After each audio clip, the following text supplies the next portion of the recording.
আসসালামু আলাইকুম। সবাইকে স্বাগত জানাচ্ছি আমার দেশ ডেইজ ইভেন্টসে। সঙ্গে আছি আমি তামান্না মিনহাজ। আমাদের আজকের ডেইজ ইভেন্টসের প্রথম নিউজটির শিরোনাম, সারা দেশে অপারেশন ডেভিল হান্ট শুরু।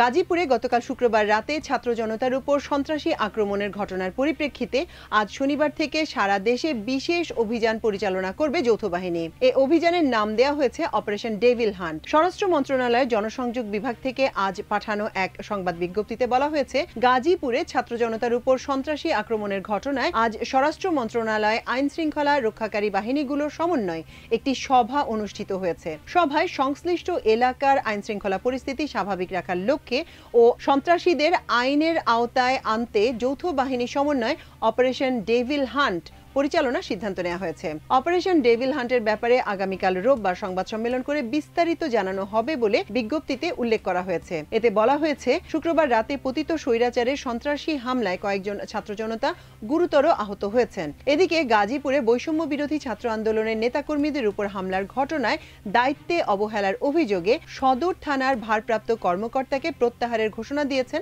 গাজীপুর মহানগর পুলিশের কমিশনার নাজমুল করিম খান। তিনি বলেন, গতকাল রাতে যে ঘটনা ঘটেছে তাতে পুলিশ বাহিনীর পক্ষ থেকে আমি ক্ষমা চেয়ে নিচ্ছি। আমি ব্যর্থতার দায় স্বীকার করে নিচ্ছি। হামলাকারী কাউকে ছাড় দেয়া হবে না। প্রতিটি হামলার জবাব দেয়া হবে। যেসব পুলিশ রেসপন্স করতে দেরি করেছে তাদের প্রত্যেকের বিরুদ্ধে ব্যবস্থা নেব। শনিবার বিকালে গাজীপুর জেলা প্রশাসক কার্যালয়ের সামনে রাজবাড়ী সড়কে বৈষম্য বিরোধী ছাত্র আন্দোলনের বিক্ষোভ কর্মসূচিতে গিয়ে পুলিশ কমিশনার নাজমুল করিম খান এসব কথা বলেন। এই বিষয়টি নিয়ে আলোচনার জন্য আজ আমাদের স্টুডিওতে উপস্থিত আছেন আমাদের ক্রাইম রিপোর্টার ওয়াসিম সিদ্দিকী। ওয়াসিম সিদ্দিকী, আমাদের এই আয়োজনে আপনাকে স্বাগত জানাচ্ছি। আমাদের এই নিয়মিত আয়োজনে আসলে আমরা দৈনিক যে ঘটনাটি সবচেয়ে বেশি আলোচিত হয় সেটা নিয়ে কথা বলি। আজকে তো আসলে ডেভিল হান্টের উপরে সেরকম কোনো টপিকই নেই। এটা আসলে ঠিক কারা কারা পরিচালনা করছেন? যৌথ বাহিনী আমরা বলছি, এই বাহিনীর মধ্যে কে কে কোন কোন বাহিনী থাকছে এবং ঠিক কাদের লক্ষ্য করে অভিযান পরিচালনা করা হচ্ছে, আপনি যদি একটু বিস্তারিত বলতেন। ধন্যবাদ তামান্না। আসলে অপারেশন ডেভিল হান্ট, এটা যদি একটু ব্যাকগ্রাউন্ডে যেতে চাই, কিভাবে এটা আসলে ঘোষণা হলো, হঠাৎ করে তো ঘোষণা হয়নি। এটা আমরা আসলে রিপোর্টিং করতে গিয়ে বিভিন্ন জায়গায়, বিভিন্ন অফিসে, সরকারি অফিসগুলোতে, বিশেষ করে আইন শৃঙ্খলা বাহিনীর বিভিন্ন পর্যায়ের কর্মকর্তাদের সাথে কথা বলে বিভিন্ন জায়গায় যাচ্ছিলাম। বিভিন্ন জায়গায় আমাদের যাওয়া লাগে এবং সর্বশেষ যখন গত বুধবার ধানমন্ডি 32-এ ছাত্র জনতা ধানমন্ডি 32 ওই বাড়িটি গুড়িয়ে দিয়েছিল, সেদিন এবং পরদিন এবং আজ আমি ওখানে আজকেও গিয়েছি। মানুষের মধ্যে একটা ক্ষোভ, মানুষ যেভাবে আশাবাদী হয়েছিল এই সরকার আসার পরে বিশেষ করে আইন শৃঙ্খলা পরিস্থিতি উন্নতি হবে, দৃশ্যমান আরও বেশি উন্নতি মানুষ আশা করেছিল, সেটা আসলে হয় নাই। অনেকে অনেক অভিমত প্রকাশ করেছেন, যেগুলো আমরা হয়তো সবগুলো নিউজে আনতে পারি নাই। তবে বাস্তবতা হলো, মানুষের যে আশা, ফ্যাসিস্ট আওয়ামী লীগের হাসিনা সরকারের 16 বছরের অপশাসন থেকে মানুষ যেভাবে মুক্তি চেয়েছিল, বাস্তবে মানুষ যেভাবে আশা করেছিল এই সরকারের কাছে, সবাই তো হয়নি। এটা বাস্তব এবং এটা বাস্তবতা। এবং আপনি একটা জিনিস খেয়াল করবেন, আওয়ামী লীগে আসলে বেসিক্যালি সন্ত্রাসী কিংবা অপরাজনীতি কিংবা সশস্ত্রধারী ক্যাডারদের সংখ্যা তুলনামূলকভাবে আপনি ইতিহাস যদি দেখেন, তাহলে কিন্তু এটার পরিমাণ অন্য যে কোনো দলের চেয়ে বেশি। এবং এটা আমরা যদি 1996 সালের ঘটনা বলি, তারপরে 2008 ডিসেম্বরে ইলেকশনে 9 জানুয়ারিতে ক্ষমতা গ্রহণ করে সর্বশেষ সরকার। আপনি যদি দেখেন ওদের কার্যক্রমগুলো আওয়ামী লীগের হাত ধরেই কিন্তু শামীম ওসমান নারায়ণগঞ্জের গডফাদার, তারপরে জয়নাল হাজারি ফেনীর, এরকম সারা দেশে তৃণমূল থেকে শুরু করে কেন্দ্র পর্যন্ত যে ওদের যে গুন্ডাপান্ডা বাহিনী, ওদের যে গডফাদার রাজনীতি, এটা আওয়ামী লীগে আসলে এটা আওয়ামী লীগের জন্যই যায় এই বিষয়টা। যদি আপনি দেখেন এর মধ্যে আওয়ামী লীগের রাজনীতি নিয়ে কিংবা আওয়ামী লীগ কী জাতীয় দল, এগুলো নিয়ে টকশো থেকে শুরু করে সোশ্যাল মিডিয়া থেকে শুরু করে ছাত্র জনতা থেকে শুরু করে সবাই একটা আলোচনা যে আওয়ামী লীগ আসলে রাজনৈতিক দল হিসাবে যেভাবে হয়ে ওঠা দরকার সেভাবে না। এটা আপনি একটা জিনিস এটা আমরা সবাই লক্ষ্য করতেছি। সে প্রেক্ষাপটে এই সরকার আসার পরে তারা আসলে যেভাবে সহানুভূতি নিয়ে চেষ্টা করছিল যে এটাকে একটু সহজভাবে সহানুভূতির সাথে চিন্তা করে আইনশৃঙ্খলা পরিস্থিতিটাকে আস্তে আস্তে আস্তে আস্তে উন্নতি ঘটাবে, কিন্তু আওয়ামী লীগ আসলে সেই সুযোগটা, এটাকে দুর্বলতা হিসেবে নিয়ে তারা সেই সুযোগটা কাজে লাগানোর চেষ্টা করছিল। সর্বশেষ শেখ হাসিনা ভারতে থেকে লাইভ করে যেভাবে উস্কানি দিচ্ছে তার নেতাকর্মীদের, উস্কানি দেওয়ার ফলশ্রুতিতে শুক্রবার রাতে গাজীপুরের ছাত্র জনতার উপরে যে হামলা, এটা চরম ধৃষ্টতা, এটা আলোচনা হচ্ছে সব জায়গায়, চরম ধৃষ্টতা। এবং এটা আসলে এই অপারেশন ডেভিল হান্ট খুবই একবার যথাসময়ে, যদিও কেউ কেউ বলছেন এটা আরও আগেই দরকার ছিল, তারপরে দেরিতে হলেও এবং খুবই যথোপযুক্ত একটা সিদ্ধান্ত। এই সিদ্ধান্তের ক্ষেত্রে আমি অনেকের সাথে কথা বলেছি, বিশ্লেষকদের সাথে, আইনশৃঙ্খলা বাহিনীর বিভিন্ন পর্যায়ের ঊর্ধ্বতন কর্মকর্তাদের সাথে। কেউ কেউ বলছেন এটা আগে হলে ভালো হতো, যেহেতু সেনাবাহিনী গ্রাউন্ডে আছে, সশস্ত্র বাহিনী, সেনাবাহিনী, তারপরে বিমান বাহিনী, নৌবাহিনী, সশস্ত্র বাহিনী যেটাকে আমরা বলি, 3 বাহিনী, ওনারা গ্রাউন্ডে মাঠেই আছেন। আর এদিকে বিজিবি। এখন আমরা যেটা জানতে পেরেছি আজকে স্বরাষ্ট্র মন্ত্রণালয়ের জারি করা বিজ্ঞপ্তিতে, এটা আসলে মনিটরিং করবে হলো মন্ত্রণালয়, স্বরাষ্ট্র মন্ত্রণালয় মনিটরিং করবে, উচ্চ পর্যায়ের কমিটি। আর সারা দেশে গ্রাউন্ডে মাঠ পর্যায়ে পুলিশ, নিয়মিত আইনশৃঙ্খলা বাহিনী, পুলিশ, সেনাবাহিনী, বিমান বাহিনী, নৌবাহিনী এবং বিজিবি মিলিয়ে একটা যৌথ বাহিনী, অনেকটা বিএনপির আমলে যেটা অপারেশন ক্লিন আউট হয়েছিল, যদি আমরা সেটা বলি, আসলে অনেকটা সেই আদলেই। জাস্ট শুধু এটা একটা সমন্বয় এখন হবে, সবার সাথে একটা সমন্বয় করে প্রত্যেক জেলায়, এবং রাতে কাজ শুরু হয়ে যাবে এবং এটা সাঁড়াশি অভিযান হবে। এক্ষেত্রে কোনো ছাড় দেওয়া হবে না। আমরা যত জায়গায় আজকে কথা বলেছি, জিরো টলারেন্স, আইনশৃঙ্খলা উন্নতি দৃশ্যমান করতে যা করা দরকার সর্বোচ্চ জিরো টলারেন্স। আরেকটাও কথা আপনাকে বলি, এটা আওয়ামী লীগ, আমি উচ্চ পর্যায়ে কথা বলার পরে এই জিনিসটা আমার আসছে, আওয়ামী লীগ 3 লাখের উপরে লাইসেন্স দিয়েছিল, অস্ত্রের লাইসেন্স, যেটা তারা বেছে বেছে পলিটিক্যাল দলীয় লোকদের দিয়েছিল। সেটা এখন এটা একটা ভীতির কারণ হয়ে দাঁড়িয়েছে। সর্বশেষ আপনি দেখেন কিছুক্ষণ আগে গাজীপুরে গুলি হয়েছে, কিন্তু আজকে সার্জিসদের উপরে বৈষম্যবিরোধী আন্দোলনের ছাত্র সমন্বয়ক, গণতন্ত্র সমন্বয়ক সার্জিস, তার উপরে গুলি হয়েছে আজকে, সর্বশেষ কিছুক্ষণ আগের ঘটনা। এটা বিষয়টা কোন পর্যায়ে গিয়ে ঠেকেছে? অথচ বলা হচ্ছে তো যে গাজীপুর থেকেই শুরু হবে এবং গাজীপুর সহ সারা দেশ, এমফাসিস তো দেওয়া হচ্ছে এই জিনিসটার উপরে, যে অভিযানটি চালানো হবে। মজার জিনিস, আপনার কথাতেও একবার বের হয়ে এসছে অপারেশন ক্লিন হার্টের কথা আপনি বলছিলেন। এখন আমরা যদি জিনিসটাকে একটু তুলনামূলক বিশ্লেষণ করি, 1996 থেকে শুরু করে 2001 পর্যন্ত আওয়ামী লীগ ক্ষমতাসীন ছিল। 2001-এর নির্বাচনে বিএনপি জয়ী হয়ে ক্ষমতায় আসে এবং অপারেশন ক্লিন হার্টটা তারপর থেকেই পরিচালিত হয়। যৌথ বাহিনীর অভিযান, মূলত এটা কিন্তু চোর ডাকাত ধরার অভিযান ছিল না, চোর ডাকাত ছিনতাইকারী ধরার জন্য ওই অভিযানটি চালানো হয়নি, মূলত সন্ত্রাসীদের অপতৎপরতা বন্ধে। আপনার কথাতেও এসছে যে গডফাদারদের প্রসঙ্গ, ফেনীর জয়নাল হাজারী, এরকম অনেক ছিলেন ওই সময় গডফাদার, আওয়ামী গডফাদার, যাদের বিরুদ্ধে অভিযান পরিচালনার জন্য অপারেশন ক্লিন হার্টটি হয়েছিল। এবং তারপর আওয়ামী লীগ এবার ক্ষমতায় আসলো এবং এবার ক্ষমতাচ্যুত হলো।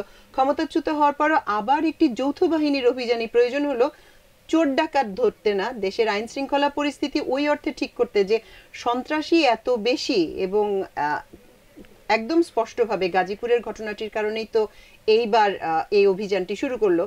না হলে যেটা বলছিলেন আপনি যে আরো আগে এই অভিযান শুরু করার প্রয়োজন ছিল বলে অনেকে মনে করছেন, অনেকে অনুধাবন করছেন, যেটা শুরু করতে দেরি হয়ে গেল। তো গাজীপুরের ঘটনাটাকে কেন্দ্র করেই তো জিনিসটা আসলে একটু ত্বরান্বিত হলো বলা যায়।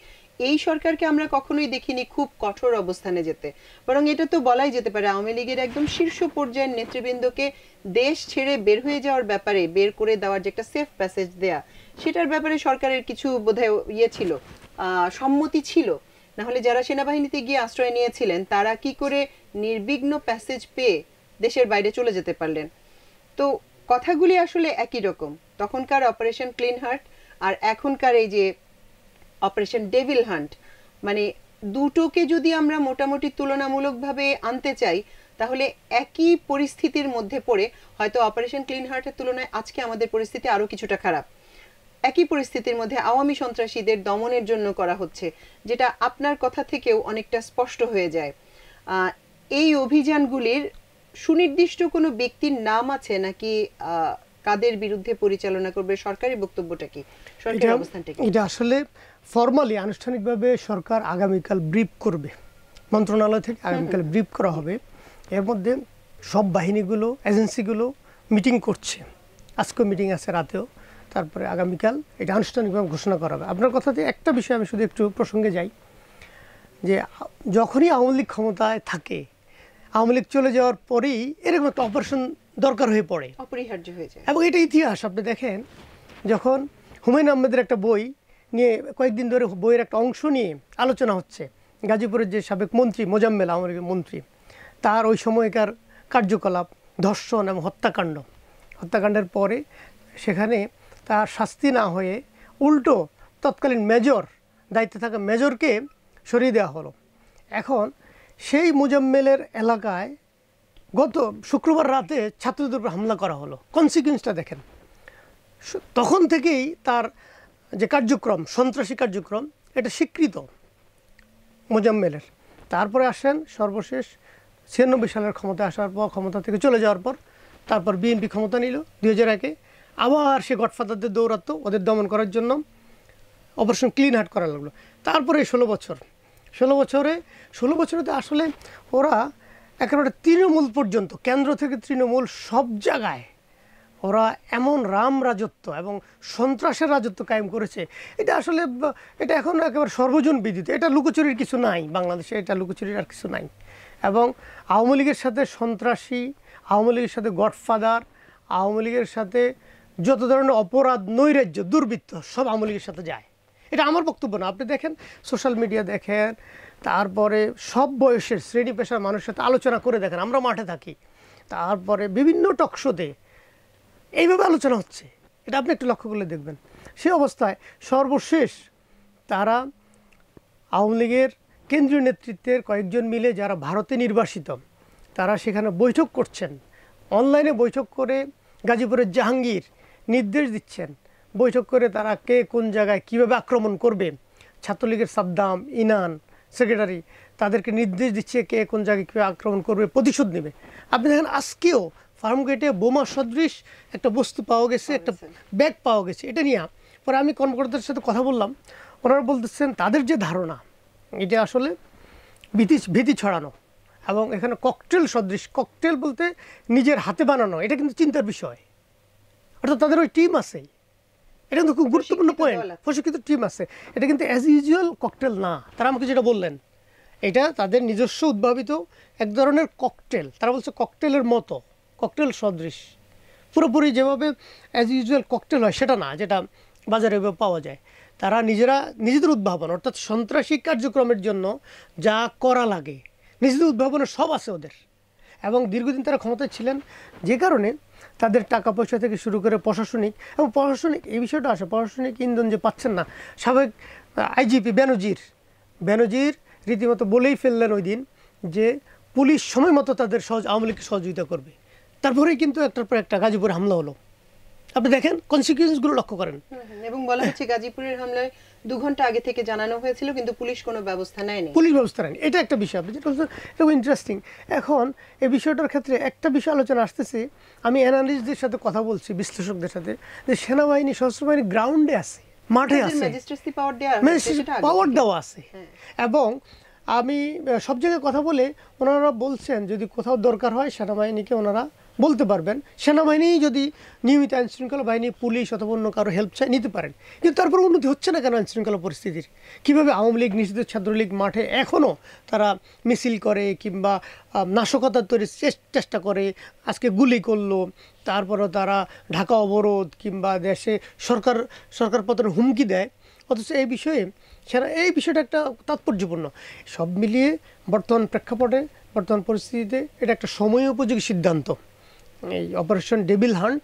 এবং সবাই আশাবাদী এটা আসলে এবার একটু আইনশৃঙ্খলা পরিস্থিতির উন্নতি হবে। বিশেষ করে পুলিশের যে অস্ত্রগুলো লুট হয়েছে এখনও পাওয়া যায় নাই, এগুলো কার হাতে, কোথায় আছে, এগুলো কিন্তু জানে না কেউ, যেগুলো এখনও উদ্ধার হয়নি।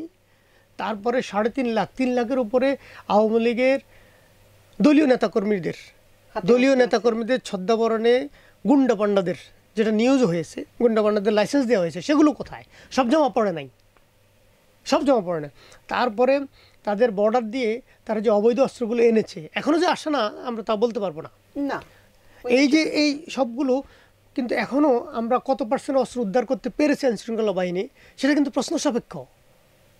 এই বিষয়গুলো মিলিয়ে তবে এবার আমি আমার মনে হচ্ছে এবার একটু ভালো কিছু হবে, আশাবাদী, এবং মানুষ নিরাপত্তাহীন বোধ করবে না এবার আর এই অভিযানের পর। এবং সরকারের তরফ থেকে যেটা আমরা অফ দ্য রেকর্ডে যেটা আমরা অনানুষ্ঠানিক জেনেছি, এবার অপারেশনটা খুব সাঁড়াশি হবে, সাঁড়াশি অভিযান হবে এবং কঠোর হবে।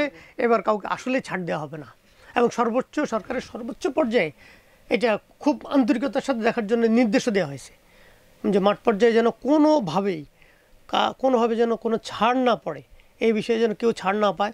অপরাধী যেই হোক, অপরাধীদের আইনের আওতায় আনতে হবে এবং দ্রুত। এবং এটা আজ রাত থেকে শুরু হয়ে যাবে, এবং এটা সাধারণত একটু রাত গভীর হলেই শুরু হয় সাধারণত, কারণ মানুষের চলাফেরা একটু কমে তখন। একটু আর কিছু কেউ বলছিলেন যে এটা অপব্যবহার যেন না হয়, এটা একটু দেখার বিষয় আছে। সেটা তো অবশ্যই। তবে আপনি যেটা বলছিলেন যে এই ধরনের অভিযানের পর পরিস্থিতি শান্ত হয়, এই অভিজ্ঞতা আমার আছে। 2002-03 সালে যে অপারেশন ক্লিন হার্টটা হলো, তারপরে কিন্তু দেশের সামগ্রিক আইন শৃঙ্খলা পরিস্থিতির অনেকখানি উন্নতি হয়েছিল। মানুষ ওই যে স্বস্তি ফেরা, মানুষের মধ্যে আস্থা ফিরে আসার যে বিষয়টা, সেটা ঘটেছিল। তবে দুর্ভাগ্যজনক বিষয়টা কি জানেন, আসলে আওয়ামী লীগের বহু নেতাকর্মী এখন ভারতে অবস্থান করছেন। ভারতে অবস্থান করে তারা সোশ্যাল মিডিয়া ব্যবহার করে নানান ধরনের উস্কানিমূলক বক্তব্য দিচ্ছেন, নির্দেশনা দিচ্ছেন, হামলার কথা বলছেন, বাড়ি বাড়ি গিয়ে হামলার কথা বলছেন। যার বাড়িতে হামলা করবে তার বাড়িতে যদি না পাওয়া যায় শ্বশুর বাড়িতে গিয়ে হামলা করো, এ জাতীয় কথাবার্তাও হচ্ছে। একটা বিদেশি রাষ্ট্র সম্পর্কে নিজের ভূমি ব্যবহার করে এই ধরনের হুমকি ধমকি দিতে অনুমতি পাচ্ছে কিভাবে তারা, এটাও একটা বিস্ময়কর জিনিস যে ভারত এতটা ছাড় দিচ্ছে কি করে। সোশ্যাল মিডিয়া ব্যবহারের অনুমতি পাচ্ছে এবং সোশ্যাল মিডিয়ায় তারা যা ইচ্ছা তাই করছে, তাদের ব্যাপারে কোনো রাগ ঢাক বা কিছু নেই। ভারতের আগেও কিন্তু বহু মানুষ রাজনৈতিক আশ্রয়ে ছিলেন, দালাই লামা আছেন, বা আফগানিস্তানের একজন সাবেক ক্ষমতাচ্যুত প্রেসিডেন্ট ভারতে অবস্থান করছেন। এই সমস্ত ক্ষেত্রে কিন্তু আমরা ওই ভাবধারা, ওই জিনিসটা দেখি না যে ওদের সোশ্যাল মিডিয়া ব্যবহার করছে এবং ক্রমান্বয়ে একেবারে দেশ বিরোধী কথাবার্তা বলে যাচ্ছে।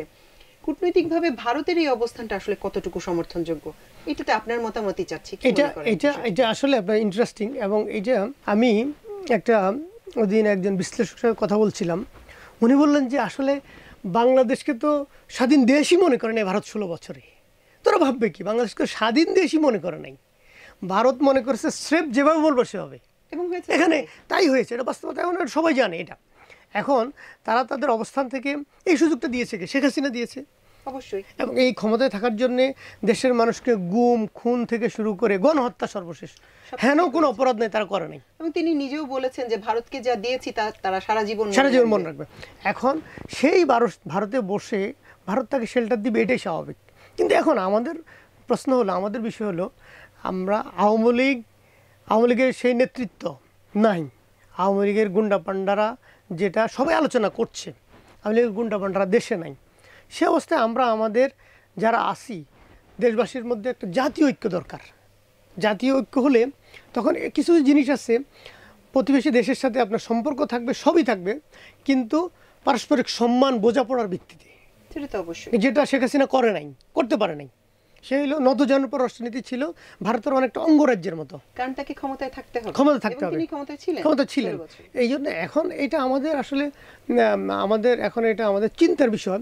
এবং ওই দিন এক জায়গায় গুরুত্বপূর্ণ জায়গায় একটা কথা বলছিলেন একজন বিশিষ্ট ব্যক্তি, তারা বলছিলেন যে ভারতে উনি বসে থেকে যেভাবে বাংলাদেশের বিরুদ্ধে উস্কানি দিচ্ছেন, সেই ভারত থেকে আবার আমাদের এখানকার বিভিন্ন দলকে তারা কাছে টানার চেষ্টা করছে। এটা অত্যন্ত সাধারণ বিষয় যে আমাদের এখানকার রাজনৈতিক দলগুলো দেশপ্রেমিক শক্তির শত্রু আওয়ামী লীগ, বিশেষ করে শেখ হাসিনা। সেই শেখ হাসিনাকে পাশে বসিয়ে রেখে জায়গা দিয়ে তারা আমাদের এখানে অন্যান্য রাজনৈতিক দলকে বলছেন আমরা বন্ধুত্ব চাই। এটা আসলে খুব হাস্যকর না বিষয়টা? আমরা তো এখানে দেখতে পাচ্ছি কোন কোন দলের পক্ষে কিছুটা নমনীয় মনোভাব। এই জিনিসটা তো সাধারণ বিষয়, এটাই আলোচনা হচ্ছে যে তারা আওয়ামী লীগকে ওখানে আশ্রয় দিয়ে, আওয়ামী লীগ নেতাকর্মীদের সেখানে আমাদেরকে বলছে যে আমরা বন্ধুত্ব চাই। এটা কত বড় হাস্যকর বিষয়, এটা বোঝার জন্য তো কোনো রকেট সায়েন্স জানা লাগে না।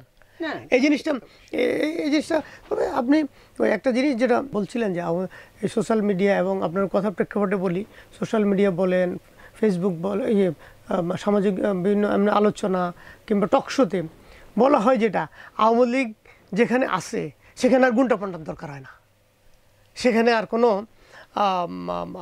এটা অনেকেই বলছেন যে আওয়ামী লীগ বেসিক্যালি কোনো রাজনৈতিক দল না। আপনি দেখেন সোশ্যাল টকশো, বিভিন্ন টকশোতে আলোচনা হয় এটা মূলত গুন্ডা পান্ডা, তারপরে অসভ্য ইতর বদমাশদের দল, অস্ত্রধারীদের দল। এটা এখন আসলে সবচেয়ে ভালো হতো এখন ধরতে গেলেই নিয়ে যদি তিনি ভারতে গিয়ে ওখান থেকে তার তৎপরতা চালাতেন, যেটা চালাবেন সেটা ভারতের স্থানীয় ভাবে যদি। একটা বিষয় আপনাকে এর মধ্যে আমি একটু যোগ করে দিই, আওয়ামী লীগের যারা সমর্থক আছেন, এরা তো আছেন, এটা তো সত্য, এই নিরীহ সমর্থকদের উনি ভালো থাকতে দিবেন না।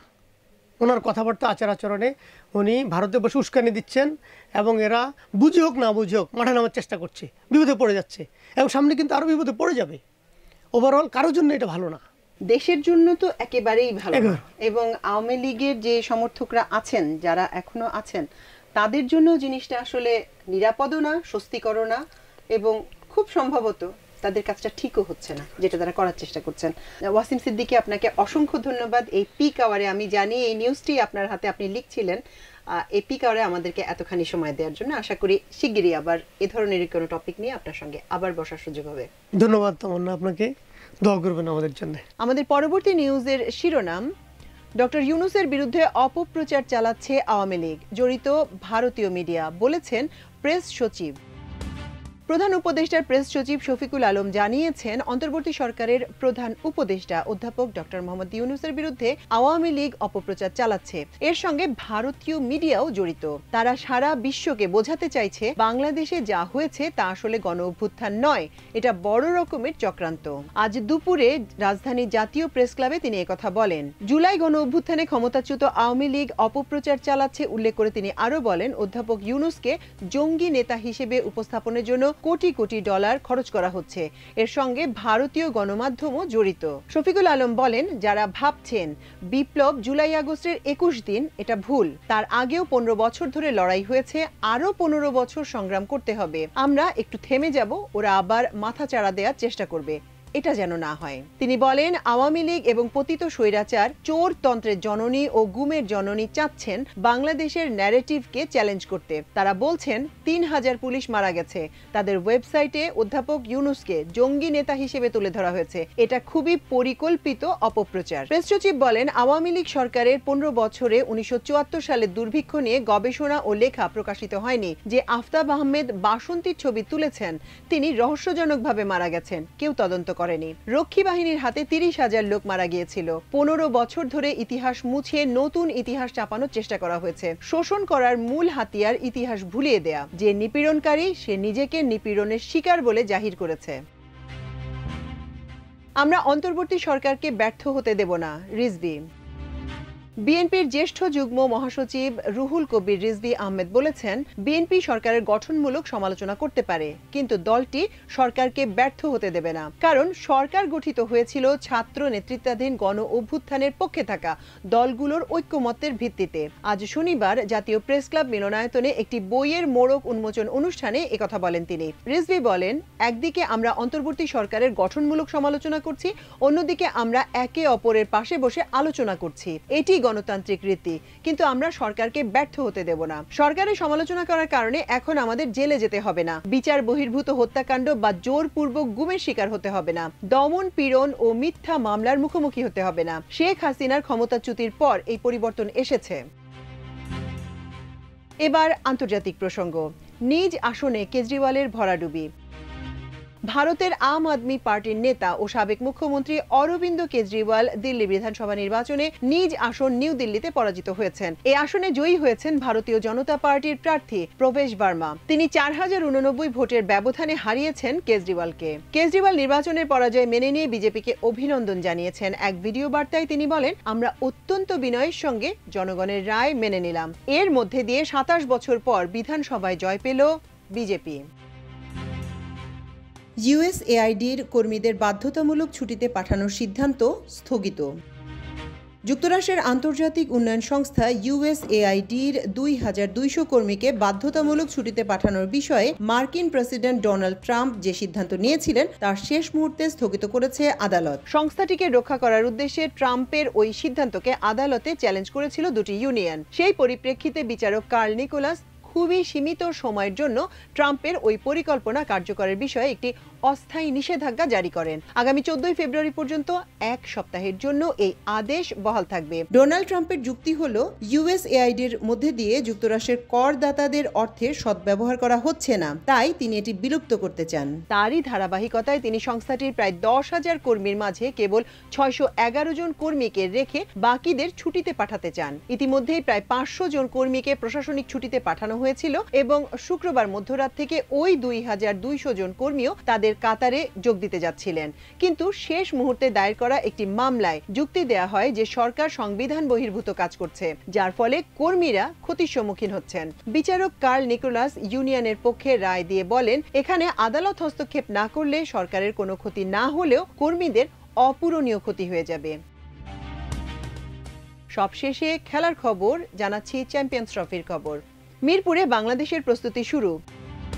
চ্যাম্পিয়ন্স ট্রফিকে সামনে রেখে শনিবার প্রস্তুতি শুরু করেছে বাংলাদেশ দল। মিরপুর শেরেবাংলা জাতীয় ক্রিকেট স্টেডিয়ামে বেলা 2টায় অনুশীলন শুরু হয়। অনুশীলন চলবে 12 ফেব্রুয়ারি পর্যন্ত। পূর্ব নির্ধারিত সূচি অনুযায়ী চ্যাম্পিয়ন্স ট্রফি খেলতে 16 ফেব্রুয়ারি বাংলাদেশ দল সরাসরি দুবাইয়ে যাওয়ার কথা ছিল, কিন্তু নতুন পরিকল্পনায় এখানে এসেছে পরিবর্তন। 2 দিন এগিয়ে আগামী 14 ফেব্রুয়ারি পাকিস্তানের উদ্দেশ্যে উড়াল দেবে বাংলাদেশ দল। বিষয়টি নিশ্চিত করেছে বিসিবির একটি সূত্র।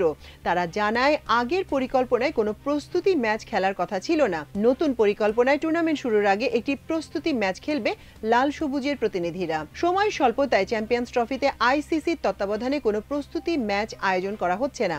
আইসিসির ওই সিদ্ধান্তের পর চ্যাম্পিয়ন্স ট্রফি খেলতে সরাসরি দুবাইয়ে যাওয়ার কথা ছিল বাংলাদেশ দলের। টুর্নামেন্টের আগে কন্ডিশনের সঙ্গে মানিয়ে নেওয়ার জন্য সিদ্ধান্তে বদল এনেছে বিসিবি। ওই সিদ্ধান্ত অনুযায়ী চ্যাম্পিয়ন্স ট্রফি খেলতে সরাসরি আগে পাকিস্তানে যাবে, ওখানে অনুশীলন করে পরে সংযুক্ত আরব আমিরাতে গিয়ে প্রস্তুতি ম্যাচ খেলে টুর্নামেন্টে নিজেদের প্রথম ম্যাচে ভারতের মুখোমুখি হবে বাংলাদেশ।